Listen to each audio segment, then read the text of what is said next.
أعوذ بالله من الشيطان الرجيم. بسم الله الرحمن الرحيم. صلى الله عليك يا رسول الله وعلى آل بيتك الطيبين الطاهرين المظلومين. صلى الله عليك يا مولاي يا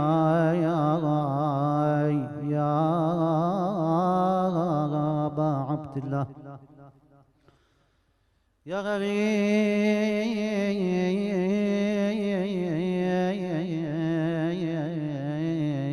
يا مظلوم كربلاء. طبتم وطابت الأرض التي فيها دفنتم وفزتم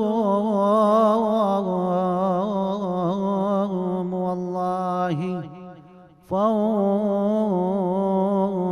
عظيما. هي زينب إن كنت تعرف زينب شات الورى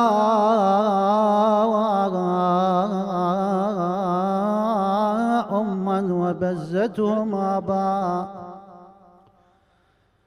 أخت الحسين ومن أتمت بعده نهج السبايا درجات بيثرب عند دار المصطفى والسيت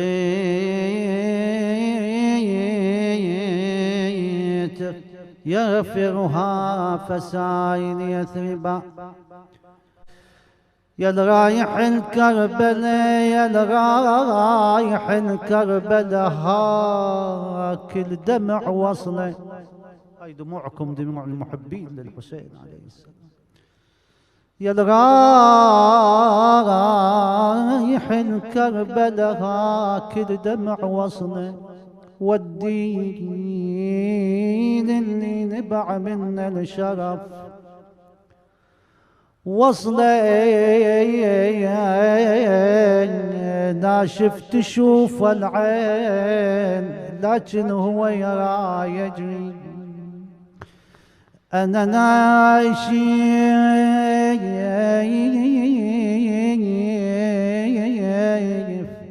تشوف العين لكن هو يرى يجري. خويا يا ابو علي يا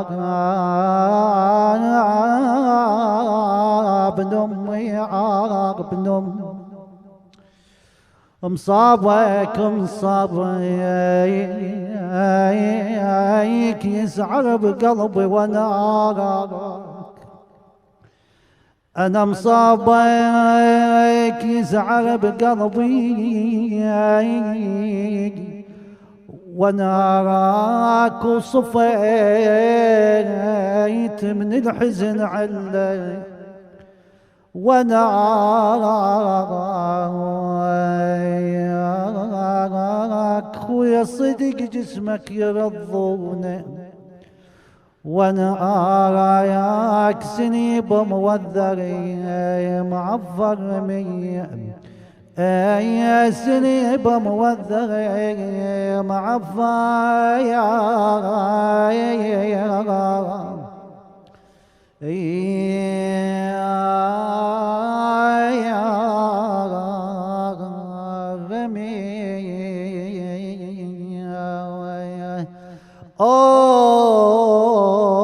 أوصيك يا الراكب على الكوع طر الفياف وذيك البدور إذا سطع لك بالغر نور نادي ودمع العين منثور. والله ما جور يا ابو حسين ماجور بويا نايم وصدر حسين مكسور رد التفيت والدمع منثور ونادي يا زهرة يم البدور يا لقبرك خفي من الدون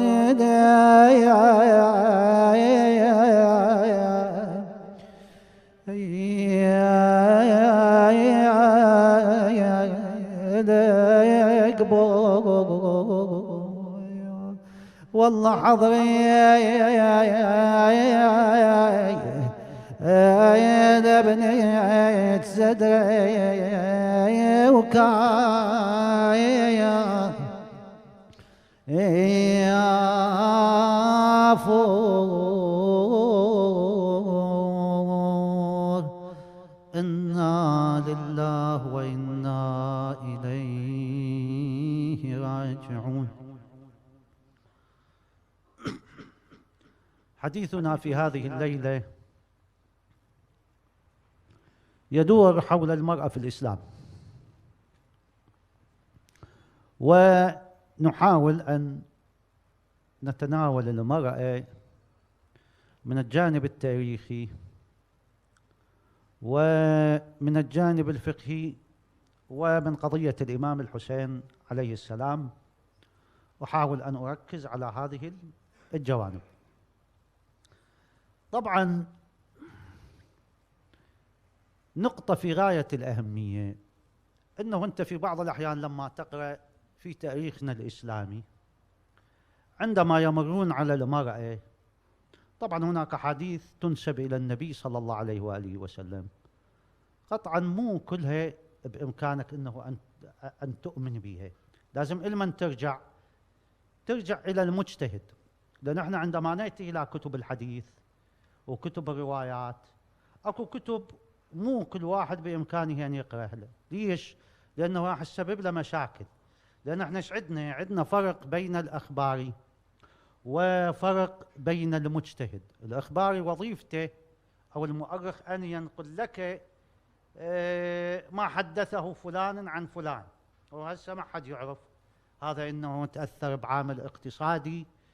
أو أضرب لك حادثة، يقولون سيد محمد باقر الصدر الله يرحمه، هذا العالم الجليل، عندما بالفقه الإسلامي تمر عليه هذه روايات في الطيخ الباذنجان غيرها، هاي الروايات الموجودة، يقول هاي احنا نتوقف بيها. ليش نتوقف بيها؟ يقول لعل الذي رواها هو يريد أن يستفيد منها ويجر النار إلى قرصه. ليش؟ وضع حديث في هذا الجانب حتى يستفيد. وقطعا التاريخ بشكل عام يتأثر بمؤثرات، يتأثر بالجانب الاقتصادي، يتأثر بالجانب السياسي، يتأثر بالجانب العقائدي. فالمفروض الإنسان عندما يقرأ شيئا في التاريخ مو من أول وهلة أن يحكم على صحته، لابد أول شيء يعرضه على عقله، يسأل مثلا شخصا عالما في ذلك. يعني أنت مثلا من نجي إلى النبي محمد صلى الله عليه وآله وسلم، نصلي على محمد وآل محمد، العام الذي توفيت فيه خديجة ماذا سمي؟ سمي بعام الأحزان، يعني هذا وتوفي فيه أبو طالب، كان هذا العام عام الحزن.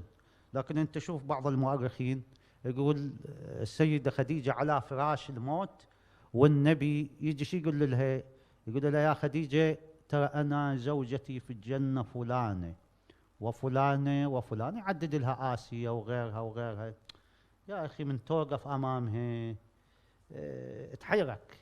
يعني هسه هي مروية في أحد كتب التاريخ، بس أنا أكد لك لا، النبي مو هكذا، وإنك لعلى خلق عظيم. يعني هذه زوجته في أواخر حياتها، يقف أمامها، يقف بجانبها. المرأة مهما كانت فهي امرأة، زين.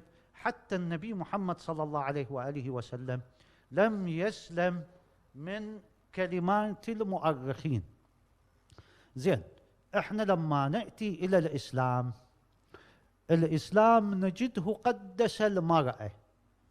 أنت الآن من تقرأ المستشرقين بعض العلمانيين عندهم فد هجمة على الإسلام وخصوصا على المرأة، بينما احنا من نجي إلى روايات النبي صلى الله عليه وآله وسلم من يوصفنا المرأة يجيها على الجانب النفسي. من الجانب النفسي تسره إذا نظر إليها، من باب الأمانة تحفظه في بيته، تحفظه في ماله. يعني هو الرجل ليس بإمكانه أن يكمل مشوار الحياة، وإنما يحتاج إلى أنيس، إلى من يشاركه في حياته. فتشوف الإسلام وخصوصا في أحاديث أهل البيت عليهم السلام أحاديث كثيرة في فضل المرأة. يعني رب امرأة خير من 1000 رجل. وفعلا احنا الآن من نجي نقرأ في تاريخ الإمام أمير المؤمنين أكو ظاهرة تلفت النظر على هذه النساء الفاضلات. من ضمن هذه النساء أكو امرأة كانت في الحرب تشجع الرجال. زين، يقول هذه كانت تقول لأخيها شمر لفعل أبيك، هذه سودة الهمدانية، تقول له شمر لفعل أبيك يا ابن عمارة يوم الطعان وملتقى الأقران، واقصد لهند وابنها بهواني. تقول له إن النبي إن الوصية أخ النبي محمد. فتشوفها هذه الكلمة اللي قالتها ضموها إلها.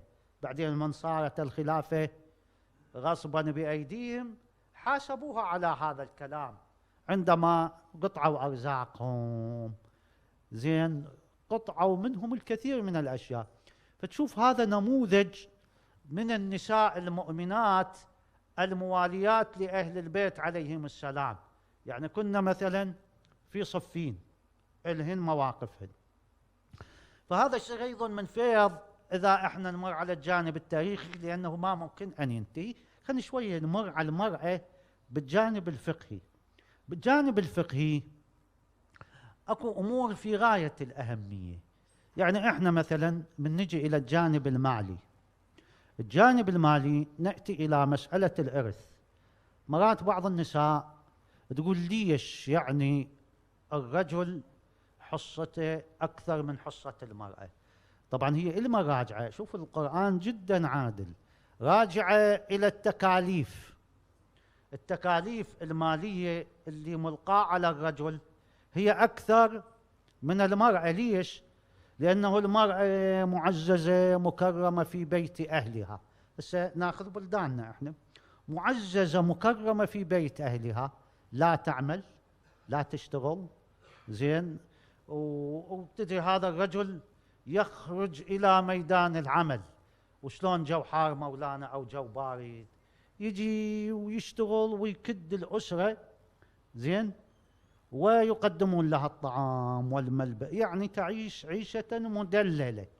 وبعدين وين تخرج إلى بيت زوجها، بس إذا توفي والدها وهي في بيت زوجها تجيها حصة، تأتيها حصة. طبعا احنا إذا أردنا أن نعرف هذا الإكرام الذي أكرم الإسلام به المرأة، لابد أن تقرأ تاريخ العرب قبل الإسلام. راح تعرف كيف أن الإسلام أكرم المرأة. هسه خليني أبين لك. الآن إحنا عندما نأتي إلى مقارنة الإرث على مستوى مقارنة الأديان، روح شوف لي الإرث عند المسيحيين مثلا في الديانة المسيحية في الأردن، أو عند الديانة القبطية في مصر. شوف شلون انه توزيع الارث، المرأة لا تعطى شيء. والكثير من النساء تقول احنا لا نريد انه على الشريعة الإسلامية قسم منهم يطلب هذا. ليش؟ لأنه يعطي للمرأة حقها، يعطيها هذا الشيء. فإذا الإسلام لما شرع الإرث، ليش؟ لأنه يكون عادلا. لأنه لما تصير مثلا جناية بالعشيرة، مو اكو دية على العاقلة أن تدفع، يعني اللي هم الأقارب، فالمرأة لا تدفع شيئا من ذلك. بل كل الدفع وين يكون؟ يكون على الرجال. الأمر الثاني، من نجي المرأة مثلا اليوم في واقعنا الاجتماعي، خلينا شوي نمر على واقعنا الاجتماعي، تشوف مثلا في بعض الأحيان ما يسمى مثلا قراءة الكف، قراءة الفنجان، أو مثلا الأبراج. زين هذه شنو حكمها الشرعي؟ هل الإنسان يرتب أثرا شرعيا على هذه الأمور؟ يعني مثلا يجي واحد يلزم الفنجان مثلا ويقرأ لهم بالفنجان، هنا الفقهاء يقولون لا يجوز له أن يؤثر أثرا شرعيا. هسه تقولي ليش لا يؤثر أثرا شرعيا؟ هسه أنا أبين لك. شوف هذه قراءة الطلاسم وقراءة الأحراز ماذا فعلت في لبنان قديما. من تقرأ فتنة أحمد الجزار، فتنة أحمد الجزار كان أكو فد واحد على ما أتخطر كان مغربيا، قال له أنا أرى الطالع اللي عندك إنه أنت المهدي المنتظر.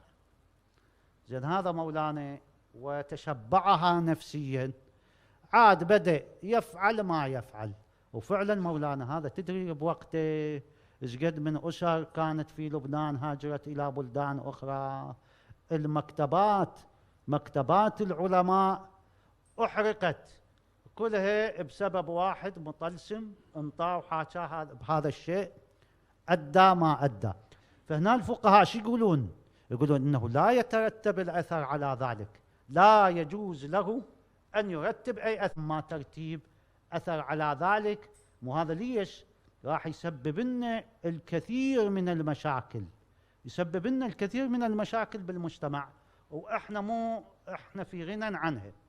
فإذا مسألة قراءة الفنجان أو الكف أو الأبراج يتناولها الفقهاء عندهم. عاد أكو مسألة بالفقه الإسلامي، هنا الفقهاء يمرون على فد مسألة، وهي صلاة المرأة محاذية للرجل، محاذية للرجل. طبعا انت ايش عندك يستثنون مكة المكرمة، لأن مكة اكو ازدحام والناس تصلي. زين هنا طبعا انت هاي المسألة ارجع بيها الى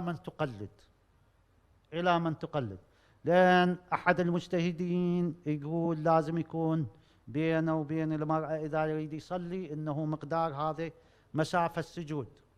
البعض يقول مثلا شبر، البعض يقول إنه ألا تتقدم عليه بالصلاة، بعض آخر شيء يقول هي هذه كلها على مستوى الكراهة.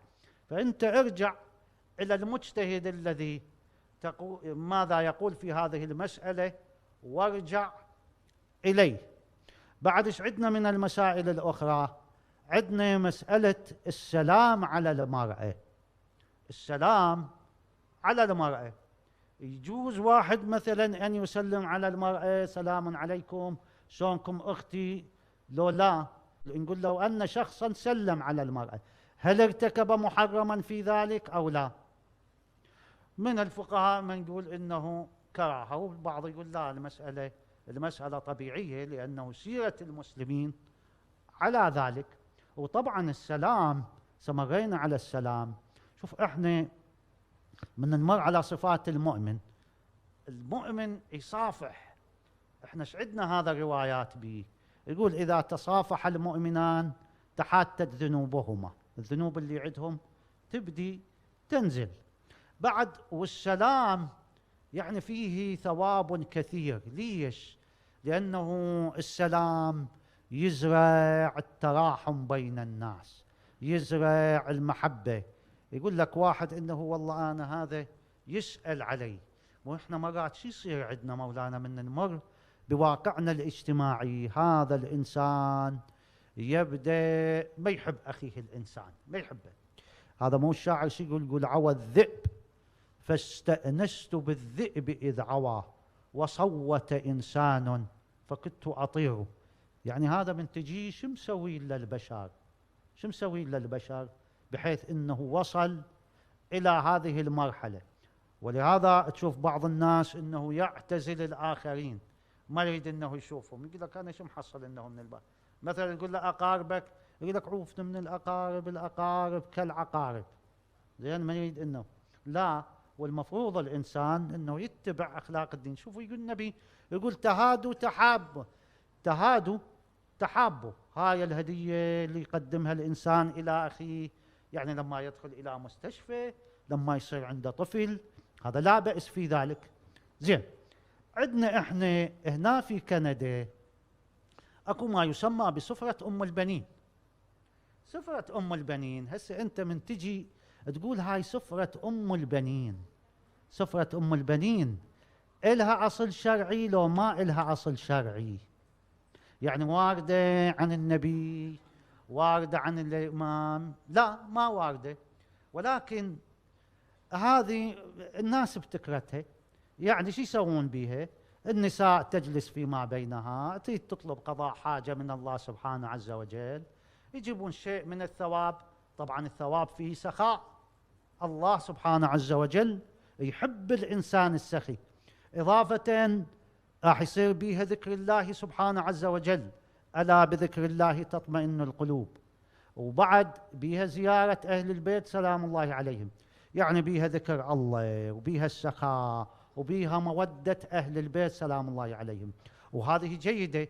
يعني أنت اليوم لو تسأل لك أي عالم بعلم الاجتماع، تقول له هاي الفكرة جيدة لو مو جيدة؟ يقول لك إيه جيدة. ليش؟ لأنه على الأقل متنفس علما. لدى النساء تجلس فيما بيناتهن، يتعارفن، يعرفن كل ما هو شيء جديد، يتقربن إلى الله سبحانه عز وجل. فهذا لا شيء فيه، لأنه سفرة أم البنين هذا الفقهاء لا يحرمونها. زين، هذا على المستوى الفقهي. خلنا نمر على واقعة كربلاء، نمر على المرأة من واقعة كربلاء. احنا طبعا الحسين عليه السلام أخذ أسرته معه، أخذ أسرته معه. طبعا الإمام الحسين نعطيك في الصورة لما خرج، يعني كانت معه الكثير من الإبل، أخذ الأموال اللي عنده، أخذ كل ما يحتاجه، حتى القدور. تصور هاي القدور أيضا أخذت، الملابس، يعني كلهم أخذوا الأشياء اللي عندهم. ليش؟ لأن هذا وين؟ لأن أنت مرات تساءل، يقول وتسابق القوم على نهب آل الرسول. يعني نهب آل الرسول يعني هذا جيش يعني تصور يتسابق. ليش يتسابقون؟ لأنه لا بد من وجود أشياء مهمة كانت موجودة للحسين عليه السلام. لا بد وجود أموال، وجود أشياء لها قيمة. لأن المؤرخين يذكرون فد حادثة. هاي الحادثة شنو؟ الحسين عليه السلام عندما في الطريق رأى قافلة متجهة يعني تخص يزيد ابن معاوية، تخص يزيد ابن معاوية. هسه البعض شو يقول كان فيها ورث، يعني كان فيها شيء من أنواع العطور، بينما لا. يعني أنت تصور هدايا يزيد إيش راح تكون؟ كلها أموال وكلها ذخائر. زين، فلهذا تسابقوا على سلب الحسين عليه السلام. هذا بمن يذكرنا؟ يذكرنا بما جرى في واقعة الجمل. في واقعة الجمل شنو اللي صار في معركة البصرة؟ القوم يريدون يسلبون حتى النساء، اعترضوا على الإمام. الإمام التفت إلهم قال لهم زين طيب، أنتم هذا اللي موجود في ساحة العسكر أسلحة أخذوه، هذا ماكو إشكال، لأنه هو بالأساس من بيت مال المسلمين. بس أنتم تريدون تنهبون نسائهم، ليش تأخذون؟ شوف أخلاق علي بن أبي طالب. قال لهم لو صار السبي عائشة تكون حصة من؟ ظل واحد يعاين بوجه الآخر. هو مجتمع وهمه السلب وهمه ما ذلك. فالإمام الحسين عليه السلام عندما أخذ أسرته معه. أكو هناك أكثر من رأي. الرأي الأول يقول أن الحسين عليه السلام عندما سئل عن ذلك يقول: شاء الله أن يراني قتيلا، وشاء الله أن يراهن سبايا. هذا يا جانب، هذا الجانب الديني. بس احنا من نمر على الواقع الاجتماعي، الواقع الاجتماعي السياسة الأموية ما عندها مانع، ما عندها مانع، ما عندها مانع أن تفعل أي شيء. يعني أنت تصور معاوية ابن أبي سفيان حتى الجثة مال حمزة أراد أنه أن ينبشها. شوف شهداء معركة أحد على أساس أنه يريد يجري الماء وما شاكل ذلك، نبشوا قبر حمزة وقبور الشهداء، وإذا بقبر حمزة على ما هو لم يحدث له أي شيء، والحادثة يذكرها المؤرخون. الغاية من ذلك هؤلاء القوم ما عندهم الأمويين لا حرمة لميت ولا حرمة لامرأة، لأنه أنا سبق قلت لك من صارت إنه سبي نساء اليمنيات. هذا بشر ابن أرطاه مولانا شقد قتل من الناس، انطوه اوردر انه اذهب، انه اقتل هذا، اغر على البلدان اللي عندها ولاء الى علي بن ابي طالب. يعني شوف من دخلوا الى اليمن، كان منو اللي والي عليه؟ عبيد الله بن عباس، شرد وعاف ابنائه. شلون عنده 2 وليدات مولانا ذبحهم ذبحه، ذبحهم ذبح، ويقولون امهم جنت من ورائهم. يقول: يا من احس بابني اللذين هما كالدرتين، يقول جنت امهما من هذا الحادث. ويقول اضافه الى ذلك اخذت النساء الهمدانيات كي تباع في سوق النخاسين، يعني تباع كجاريه، عاملوهم معامله الكفره. وهو هذا نفسه غار على العراق، يعني هجم على الأنبار اليوم اللي هي إشثاثة عين التمر قديما كانت. فالقوم الحسين لما أرجع إلى الموضوع أخذ أسرته وياه. هسه هذا الجانب أنه الإمام الحسين عليه السلام يعرف ما يجري على المجتمع. الرأي الثالث يقول: لا، وتشاطرت هي والحسين بنهضة، يعني دور للسيدة زينب سلام الله عليها أن تكمل المشوار وأن تبين نهضة الحسين عليه السلام. وفعلا بأبي وأمي، أنت شوف هاي خطبتها مثلا في مجلس ابن زياد، خطبتها في مجلس يزيد، يعني من تقول له: أمن العدل يا ابن الطلقاء تخديرك، يعني أنت نبه لي تخديرك، حرائرك وإماءك، يعني كلها كانت لابسة حجاب. هاي احفظها تفيدك زين. تخديرك حرائرك وإماءك وسوقك بدات رسول الله سبايا، قد هتكت ستورهن وأبديت نهورهن، تحدو بهن الأعداء من بلد إلى بلد. فتشوف زينب سلام الله عليها كانت تتكلم على لسان أبيها. ولهذا ابن زياد شو يقول لها: أنت سجاعة. السجع أنه أن تأتي بكلمة واحدة بعد الآخر على نفس المعنى. قالت له: قال لها: لعمري لقد كان أبوك سجاعة. قالت له: وما للمرأة والسجاعة. فكانت زينب تتكلم على لسان أبيها أمير المؤمنين، وفعلا هي اللي بينت لنا الكثير من أحداث كربلاء. لكن كيف كانت زينب وأخوات زينب في مثل هذه الليالي؟ ساعد الله قلبك سيدتي مولاتي زينب، وأنت ترين ما جرى على الحسين عليه السلام.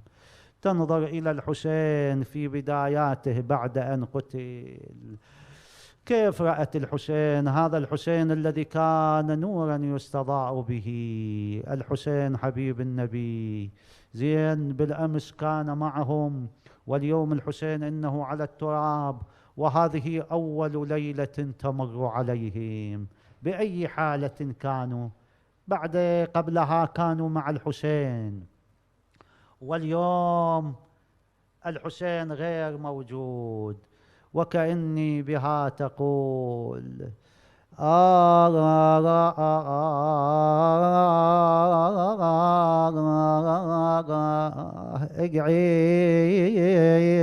يا ابويا وشوف حالي.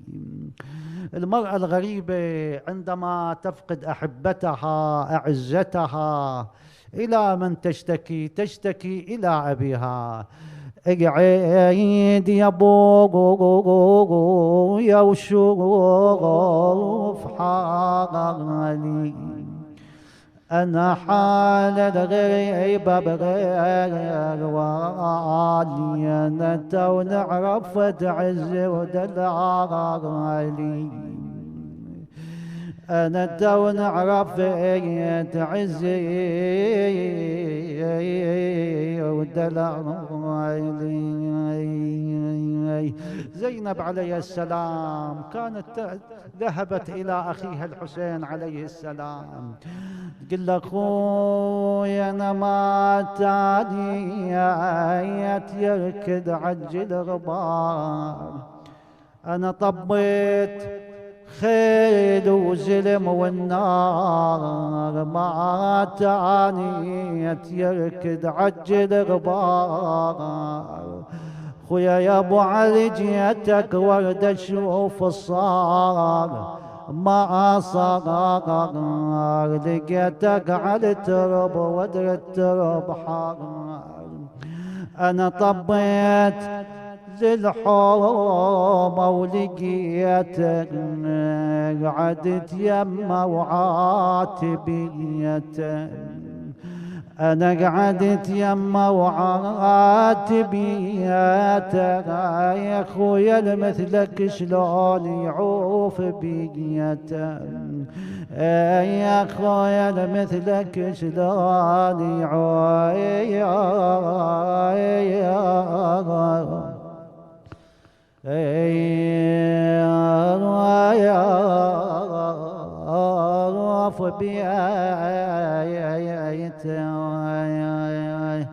أنا طبيت أدور بالمعارك، طبت تدور بالمعارك تنادي وليها بالمعارك، تقعد يا ابن حماي جارك قوم لبناتك سوي جارك. ولهذا زينب في مثل هذه الليلة كانت وظيفتها أن تجمع العيال. تدري الحسين عنده أطفال عنده صغار، وإذا بها تبحث عن طفلة من بنات الحسين، وإذا بها تجدها تسمع صوت عند المغرب عند جسد الحسين، وإذا بطفلة تقول له أبي من الذي ييتمني على صغري، أبا من الذي حز وريدك يا والدي، والله ضيما نصيرا من زغريتي، أنا والنوح من بعدك لجيما، الثار ويا ناس خيمة يفيع على عياله وحريمه. وإذا بها كذلك شوف هذه الرباب عندما فقدت ولدها يبحثون عنها يجدونها عند رضيعها عبد الله، تقول له يا ابني عبد الله يا غالي وبربرك سهرت الليالي، وردك علي عين والي تلم كبرت وترفق بحالي، ما حسبت بالدار تعالي دورا على يميني وشمالي. قل له يا ابني عبد الله على فرقاك أنا صبري أنثنا ودرت ثداياك يا زين قل الحرملة وياك للماي حين شبحت عيناك اي للماي حين شبحت عينك.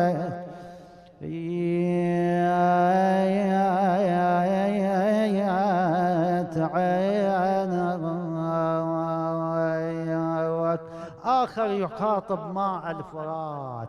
تدري هذا الفرات منع الحسين عليه السلام من عنده، لم يروى من شربة.